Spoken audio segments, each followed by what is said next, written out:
వినోద్ కుమార్ గారు, ఇక్కడ లీగాలిటీ అన్నది చాలా కీలకమైన అంశంగా మారుతుంది. ఎందుకంటే అన్ని ప్రభుత్వాలు లేదా ఏ పార్టీ అధికారంలోకి వచ్చినా ఏదో చేస్తున్నాము అన్నట్టుగా కొన్ని యాక్టివిటీస్ చేయడము, దాని తగ్గట్టుగా సరే అది నిజాయితీ నిబద్ధత గురించి డిస్కస్ చేయకపోయినా ఖచ్చితంగా ఏదో ఒక ప్రయత్నం చేస్తున్నారు. కానీ బట్ ఆ తర్వాత లీగాలిటీ రీజన్స్తోనే ఎక్కువ సందర్భాల్లో ఇది ముందుకు వెళ్ళట్లేదు అనేది మనం చూసాం. సో ఈసారి ఎలా చూస్తారు వీటిని? ఓవైపు ఎస్సీ వర్గీకరణ కానివ్వండి, మరోవైపు ఈ బీసీ రిజర్వేషన్ బిల్ కానివ్వండి, ఈ రెండింటికి లీగాలిటీ ఉండే అవకాశం ఉందా? ఏమైనా అక్కడ కూడా ఏమైనా ఫ్లాస్ ఏమైనా కనిపిస్తున్నాయి మీకు? అంటే వర్గీకరణ విషయంలో అయితే ఇప్పుడు ఏ ప్రాబ్లం ఏముండదండి. ఎందుకంటే సుప్రీంకోర్టు స్వయంగా చెప్పింది రాష్ట్రాలు చేసుకునే అధికారం ఉందని. సో కాబట్టి వర్గీకరణ రాష్ట్ర పరిధిలో చేసుకునే హక్కు కల్పించినప్పుడు ఖచ్చితంగా చేసే అధికారం రాష్ట్ర ప్రభుత్వానికి ఉంటుంది. కాబట్టి మళ్ళీ సుప్రీంకోర్టుకి ఎవరైనా పోయినా కొట్టేసే పరిస్థితి ఉండదు. ఎందుకు ఉండదంటే జనాభా 9% ఉన్నారు ఎస్సీ మాదిగలు, వాళ్ళకు 9% ఇచ్చారు.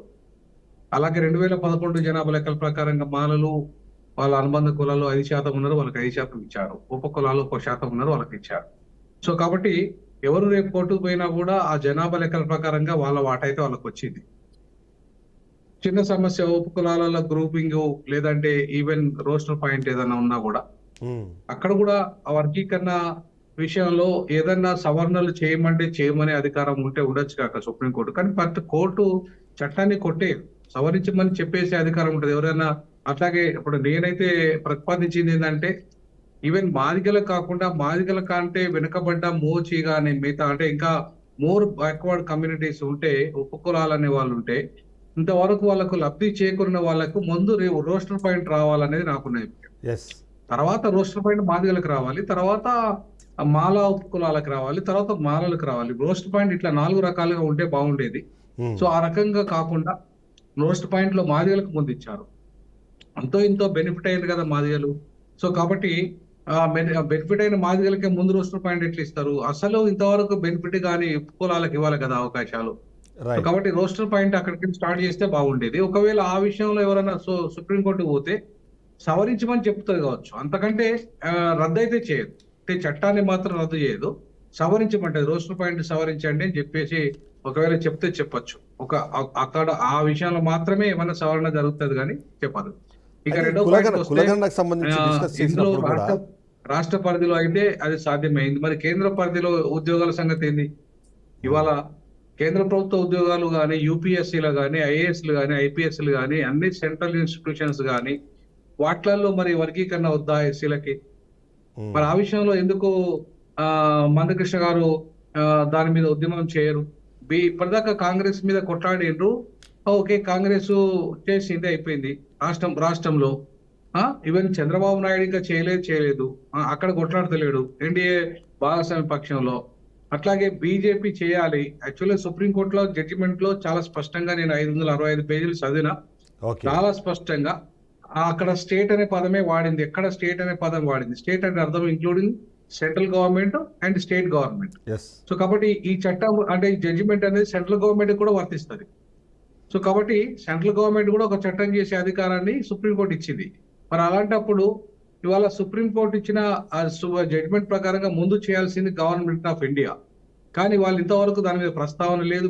మా మందకృష్ణ గారేమో మా బీజేపీని ఎమ్మెల్యే ఎన్నికల్లో సపోర్ట్ చేయించాడు, ఎంపీ ఎన్నికల్లో సపోర్ట్ చేయించాడు, రేపు లోకల్ బాడీ ఎన్నికల్లో కూడా సపోర్ట్ చేయమంటాడేమో.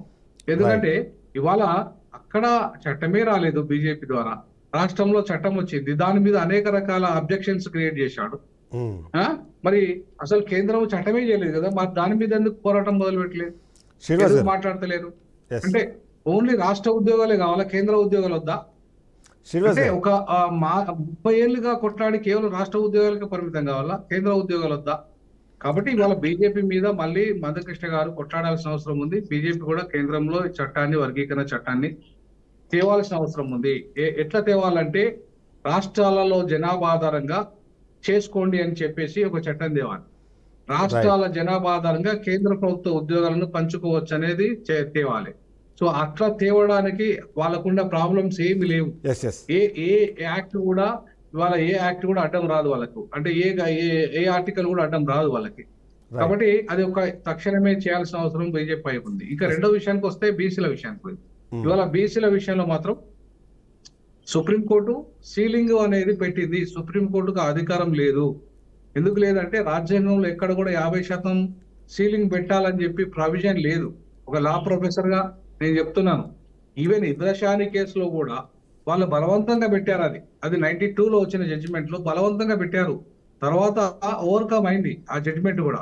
ఓవర్కమ్ అయిపోయి ఈవెన్ తమిళనాడు కూడా 69% పెంచుకోగలిగింది వాళ్ళు.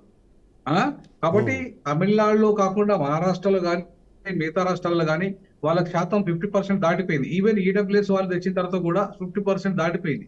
కాబట్టి 50% సీలింగ్ అనేది చెల్లదు. సో కాబట్టి ఇవాళ అది ఒక రకంగా సబ్సైడ్ అయిపోయినట్టే. ఒకవేళ సుప్రీంకోర్టు కనుక 50% సీలింగ్ కట్టుబడలేదు లేదా హైకోర్టు కట్టుబడలేదు అనే విషయాన్ని ఒకవేళ కనుక చేస్తే అది రాజ్యాంగ వ్యతిరేకం అవుతుంది. అది చేసే అధికారం కూడా ఇవాళ సుప్రీంకోర్టు కోల్పోయింది. ఇవాళ ఈవెన్ హైకోర్టు కూడా కోల్పోయాయి. ఎందుకంటే వన్స్ ఈడబ్ల్యూఎస్ మీరు అంగీకరించిన తర్వాత సుప్రీంకోర్టు స్వయంగా ఈడబ్ల్యూఎస్ రిజర్వేషన్ అంగీకరించిన తర్వాత మీకు 50% గురించి మాట్లాడే నైతిక అర్హత సుప్రీంకోర్టుకు లేదు, నా హైకోర్టుకు లేదు. సో కాబట్టి 42%లో సుప్రీంకోర్టు కొట్టేసే పరిస్థితి రాదు. వచ్చినా దాన్ని రివ్యూ చేయమని చెప్పే అధికారము రాష్ట్ర ప్రభుత్వానికి ఉంటది.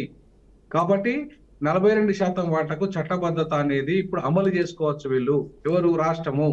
ఒకవేళ సుప్రీంకోర్టుకు ఎవరైనా పోయినప్పుడు ఖచ్చితంగా దాని మీద నాలాంటి వాడు కూడా ఛాలెంజ్ చేస్తాను. సుప్రీంకోర్టు రివ్యూ చేయమని చెప్పి నేనే స్వయంగా సుప్రీంకోర్టులో కేసు వేస్తాను. ఇంకా పోతే ఒక చిన్న విషయం ఏంటంటే, ఒక చిన్న ఫ్లాస్ ఏముంది అంటే దాంట్లో ప్రధానంగా క్రైస్తవులకు సంబంధించి వాళ్ళు దళిత క్రైస్తవులు, బీసీ క్రైస్తవులు, ఓసీ క్రైస్తవులు అనే 3 విభాగాలు ఉంటాయి. సో అది ఎక్కడ లెక్కలు చూపెట్టలే వీళ్ళు.